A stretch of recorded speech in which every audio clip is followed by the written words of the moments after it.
కాళేశ్వరం అక్రమాలు తవ్వుతున్నారు, ఒకేసారి 10 చోట్ల విజిలెన్స్ తనిఖీలు అంటూ ఒకరిని చూస్తూ ఉన్నాం కదా. సో జలసౌధ జల్లెడ కీలక రికార్డులు స్వాధీనం, ఈఎన్సీ మురళీధర్తో పాటు ఇంజనీర్లపై ప్రశ్నల వర్షం, ఎలాంటి కాలనీ రామగుండం మహదేవ్పూర్లోనూ తనిఖీలు, ఎవరి మేడకు చుట్టుకుంటుందోనని ఇంజనీర్లు టెన్షన్, తప్పు చేసిన వాళ్ళపై కఠిన చర్యలు, మంత్రి ఉత్తమ్ కుమార్ ఇరిగేషన్పై నేడు సీఎం రేవంత్ అంటూ ఒకరిని మీడియాపై ఈఎన్సీ మురళీధర్ గరం అట. అయ్యయ్యయ్యయ్యా.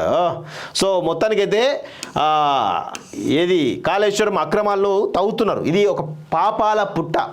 కాళేశ్వరం అనేది అవినీతి పాపాల కల్వకుంట్ల పుట్టలాగా మనకు తెలుస్తూ ఉంది. సో ఇప్పటికే పెద్ద ఎత్తున కాళేశ్వరం పైన ఆల్రెడీ ప్రజలందరికీ కూడా క్లారిటీ ఉంది. దీనిలో ఎన్ని వేల కోట్ల అక్రమాలు జరిగినాయి, ఎన్ని వేల కోట్ల అవినీతి జరిగింది అనేది ఈరోజు విజిలెన్స్ పలు కీలకమైనటువంటి ఫైళ్లను స్వాధీనం చేసుకుంది. ఇక రేపో మాపో ఈ వారం రోజులుగా సిట్టింగ్ జడ్జా లేకపోతే రిటైర్డ్ జడ్జి చేతన పెద్ద ఎత్తున దీనిపైన ఎంక్వైరీకి హైకోర్టు జస్టిస్ ఎవరైతే ఉన్నారో ఆయన ఆదేశాలు జారీ చేసేటువంటి నియమించే అవకాశం కనబడతా ఉంది. ఒకవేళ అవి బయటకు వస్తే మాత్రం కేసీఆర్ యొక్క అవినీతి సామ్రాజ్యం మొత్తం కూడా బయటపడి కుప్పగూలేటువంటి అవకాశం ఉంది అనేది మనకు స్పష్టంగా తెలుస్తూ ఉంది మిత్రులారా. సో కాళేశ్వరం అక్రమాలు తవ్వుతున్నారు, మరి రేవంత్ రెడ్డి ఆ దిశగా కమిట్మెంట్తో ఉన్నాడా లేదా అనే ఒక అనుమానం కూడా ఉన్నట్టు మనకు తెలుస్తూ ఉంది. ప్రజల్లో ఒక భిన్నాభిప్రాయాలు వస్తూ ఉన్నాయి, చూడాలి మరి ఏమవుతుందో. కాళేశ్వరం అక్రమాలు తవ్వుతున్నారు, ఒకేసారి 10 చోట్ల విజిలెన్స్ తనిఖీలు అంటూ ఒకరిని చూస్తూ ఉన్నాం కదా.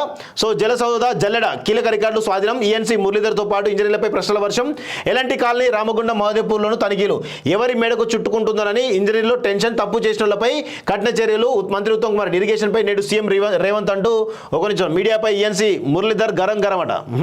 అయ్యయ్యయ్యయ్యా.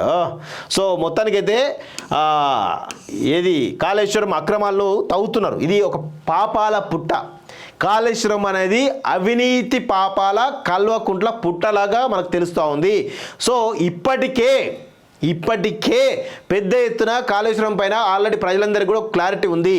దీనిలో ఎన్ని వేల కోట్ల అక్రమాలు జరిగినాయి, ఎన్ని వేల కోట్ల అవినీతి జరిగింది అనేది ఈరోజు విజిలెన్స్ పలు కీలకమైనటువంటి ఫైళ్లను స్వాధీనం చేసుకుంది. ఇక రేపో మాపో ఈ వారం రోజులుగా సిట్టింగ్ జడ్జా లేకపోతే రిటైర్డ్ జడ్జి చేతన పెద్ద ఎత్తున దీనిపైన ఎంక్వైరీకి హైకోర్టు జస్టిస్ ఎవరైతే ఉన్నారో ఆయన ఆదేశాలు జారీ చేసేటువంటి నియమించే అవకాశం కనబడతా ఉంది.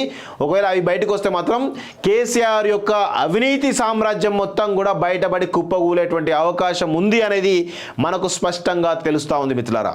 సో కాళేశ్వరం అక్రమాలు తవ్వుతున్నారు, మరి రేవంత్ రెడ్డి ఆ దిశగా కమిట్మెంట్తో ఉన్నాడా లేదా అనే ఒక అనుమానం కూడా ఉన్నట్టు మనకు తెలుస్తూ ఉంది. ప్రజల్లో ఒక భిన్నాభిప్రాయాలు వస్తూ ఉన్నాయి, చూడాలి మరి ఏమవుతుందో.